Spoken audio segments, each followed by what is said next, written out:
Y vamos a conversar sobre un poco el Congreso, pero también sobre otros temas, con Luis Benavente. Él es director de Vox Populi, es analista, ustedes lo conocen bastante bien. Él tiene la gentileza de vez en cuando lo convocamos acá al programa, darnos unos minutos de su tiempo para poder conversar de varios temas que por estos días pues centran nuestra atención. Luis, ¿qué tal? ¿Cómo estás? Qué gusto saludarte, muy buenos días, muchas gracias por atendernos. Buenos días, gracias, un gusto saludarte. No, el gusto es nuestro, gracias por aceptar nuestra invitación. Pues comento con esto que está pasando entre el Congreso de la República y el presidente de la República, a propósito de algo en lo que ya en otro momento hemos conversado y hemos coincidido. Hay un caso grave donde se involucra al presidente de la República, que tiene, por cierto, que investigarse con severidad, y si es lo que parece ser, pues que lo sancionen como corresponde, ¿no es cierto? Pero el asunto se ha centrado en una vacancia, si es lo que debería o no avanzar. El Congreso ya lo admitió, 60 votos, y el presidente con el Congreso han entrado en una lógica de ¿por qué esperar hasta el lunes? Mejor mañana mismo. El Congreso dice no se puede mover y le cuestionan al presidente de que ahora sí quiere rápido o antes querías lento. ¿Qué cosa es lo que está pasando? En el fondo, ¿cuál es tu lectura sobre esto? ¿Hacia dónde va? ¿Qué consecuencias puede tener? ¿Y cómo ves, por el comportamiento de los actores, puede resultar este periodo de vacancia? A ver, hay temas de fondo, definitivamente. El tema de vacancia, de acuerdo con la Constitución, se daría o se puede dar por incapacidad moral. En el caso de Kuczynski había un tema y él había negado información respecto a una empresa suya que se había beneficiado por algunos contratos cuando él fue presidente del Consejo de Ministros, ministro de Economía, cuando tuvo cargos públicos, donde su competencia en esos cargos tenían que ver con el rubro de operaciones de empresa. Algo equivalente, no idéntico, pero equivalente está pasando ahora con el presidente Vizcarra. En aquel entonces no hubo, digamos, una sentencia, no hubo una demostración fehaciente, hubo algunas declaraciones en fiscalía, declaraciones en la prensa, y eso fue lo que llevaba a una demanda por incapacidad moral en el Congreso. Finalmente, esa incapacidad moral la segunda vez hubiera prosperado, pero el recurso de un político necesita renunciar, eso llevó a la renuncia. La situación ahora es equivalente. Yo creo que el tema de fondo está en lo que entendemos por incapacidad moral, y es un tema en el cual no nos vamos a poner de acuerdo nunca. Yo creo que hace 3.000 años se está discutiendo sobre lo que es la moral, y creo que en los próximos 3.000 años se seguirá discutiendo sobre lo que es la moral. Gracias, lo que para ti puede ser moral, para mí puede ser inmoral y viceversa, y eso no lo vamos a zanjar nunca porque estamos en un terreno de valores, no abstracto, y un terreno donde las cosas pueden ser relativizadas o pueden tener una perspectiva cultural de legitimidad, etcétera, ¿no? Pero entramos a un terreno totalmente que no es objetivo, no es un 2 más 2, no es como un hecho criminal donde hay una evidencia concreta, donde hay una correa con la cual se cometió el ahorcamiento, donde hay una prueba de un cuerpo del delito, donde hay incluso flagrancia cuando hay evidencias ya demasiado visibles, inobjetables, el delito, ¿no? Acá estamos con el tema moral, que es así de abstracto. Entonces es un tema que en el futuro lo tendrá que resolver el Congreso con alguna precisión constitucional, ¿no? Con una reforma en la Constitución en ese aspecto. Entre tanto, está en ese ámbito de interpretación, y un tema para los abogados siempre va a ser la interpretación de la norma jurídica.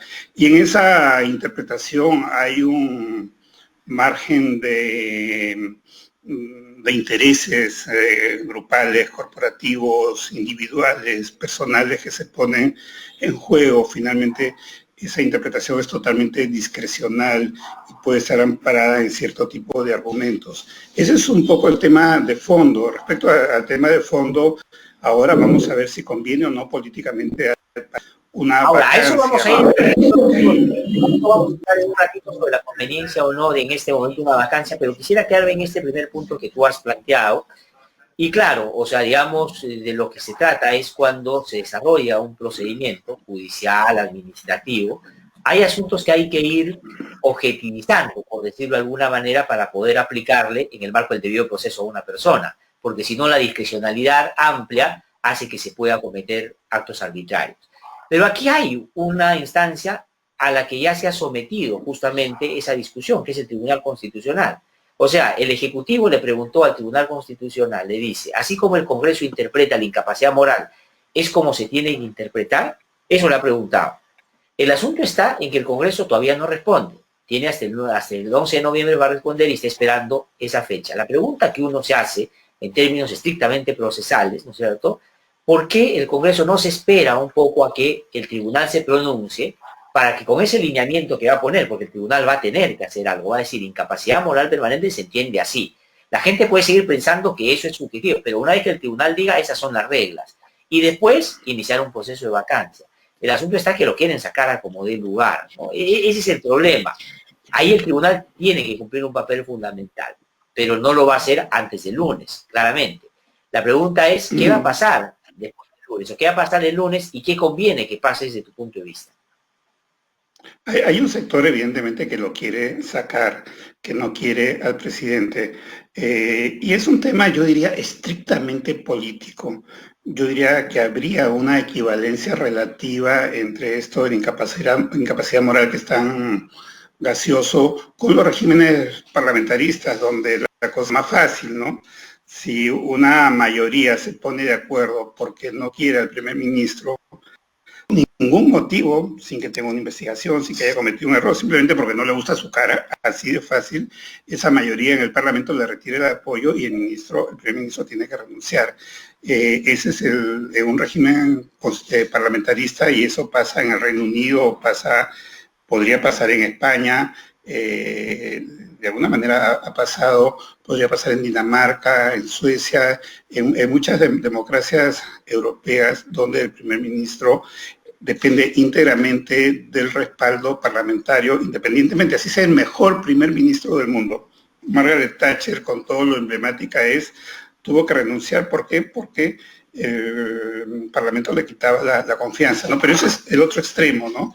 Simplemente para mostrar que el Congreso tiene un poder. Ahora, es un tema político, 100%, ¿no? Y en ese tema claro, político... en el Perú no hay un régimen parlamentarismo. En el Perú hay un régimen más bien presidencialista, ni siquiera semi-parlamentarista. Sí. O sea, en el Perú lo que hay es un Congreso que efectivamente tiene como funciones el fiscalizar y puede interpelar y puede censurar y efectivamente puede vacar. Pero por eso es que la vacancia es una figura, una institución que está claramente identificada en la Constitución. Y la interpretación de la incapacidad moral cuando nace, ¿no es cierto?, no es por la incapacidad que tienen que evaluar los congresistas si les parece o no, si está bien o no. Estaba más vinculada a otro tipo de problemas mentales, ¿no es cierto?, que era otra. Entonces se ha ido quedando y efectivamente ha generado problemas. Pero el asunto está, los votos son los que pueden terminar marcando eso en el Congreso de la República. Y estos intereses que tú dices, sí, que puede uno compartirlos o no, pero que están ahí. ¿Les da, crees tú, para el lunes, de todas maneras, sacar al presidente de la República o no? Es un tema estrictamente político. Yo veo difícil que logren los 84 votos, 2/3 de votos.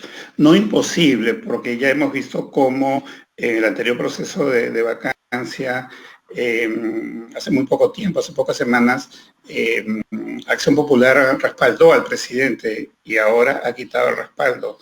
Entonces, dentro de estas 9 minorías y algunos que no tienen bancada, puede haber cambios calculados, ¿no? Yo creo que eso va a depender mucho, como es un tema estrictamente político, en eso estamos 100% de acuerdo, va a depender mucho del reemplazo, el repuesto que pueda emerger.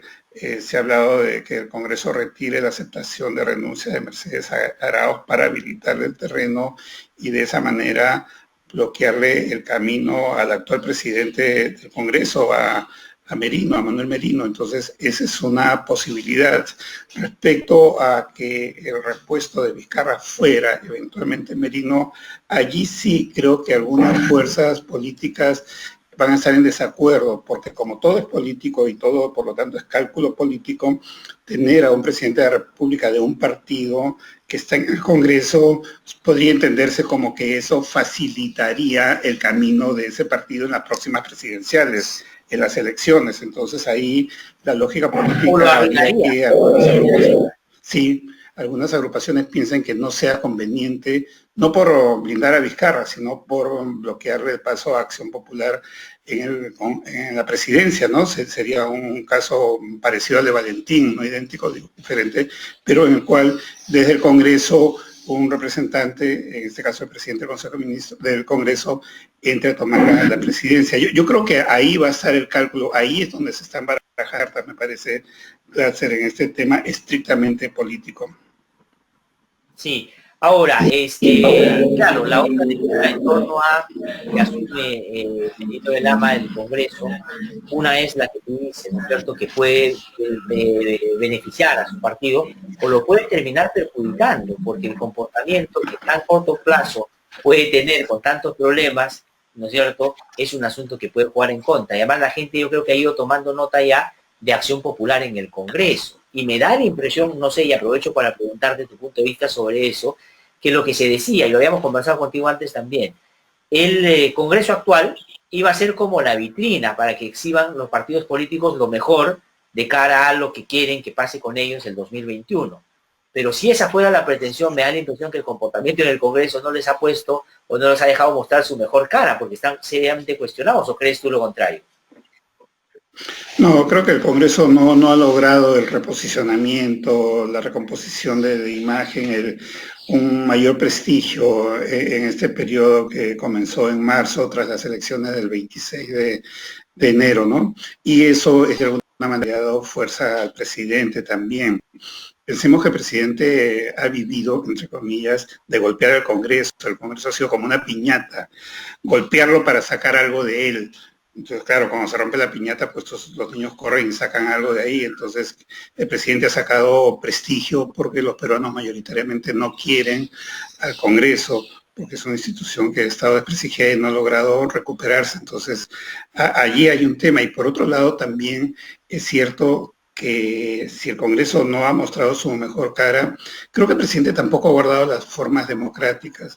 Yo no olvido hace 4 o 5 meses, tal vez 4, que el presidente dijo, bueno, si el Congreso no saca estas leyes, lo hará el Ejecutivo. Eso no lo diría un demócrata en ninguna parte del mundo, ni Trump, con todos los malos modales democráticos que tiene, ojalá que no sea reelegido, haría una cosa así, porque eso muestra una falta de respeto a la institución y viene del presidente. Entonces pensemos que este encono político que puede hacer el Congreso contra el presidente también es un poco la tercera ley de Newton, que es una ley fundamental en política. Toda acción genera una reacción que debe ser con la misma fuerza, ¿no?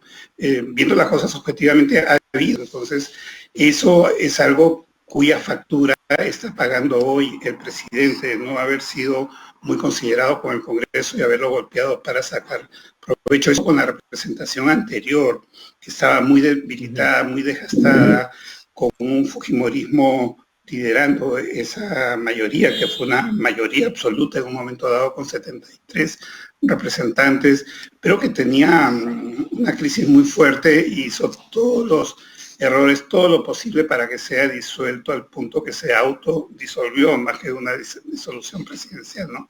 Pero ahí está el conflicto de intereses, la acción y la reacción, y esa es la política, y eso es lo que no ha medido el presidente. Ha medido la cantidad de puntos en encuestas que iba a obtener golpeando al Congreso, aprovechando su debilitamiento y su desprestigio. Claro, yo creo que aquí los actores políticos están como leyendo mal los acontecimientos, ¿no? En el sentido siguiente, o sea, si Vizcarra es un corrupto, porque digamos, si es que se determina que todo lo que se está diciendo es verdad, es un corrupto o hacerlo, y eso lo va a determinar el sistema de justicia, los políticos leen que eso hace santos a sus líderes. Y ese es un problema, porque no es así. O sea, si Vizcarra es lo que puede ser, es un problema de Vizcarra y tendrán que sancionarlo. Pero eso no limpia a los otros. Y esa es una lectura, me parece, equivocada que algunos están haciendo.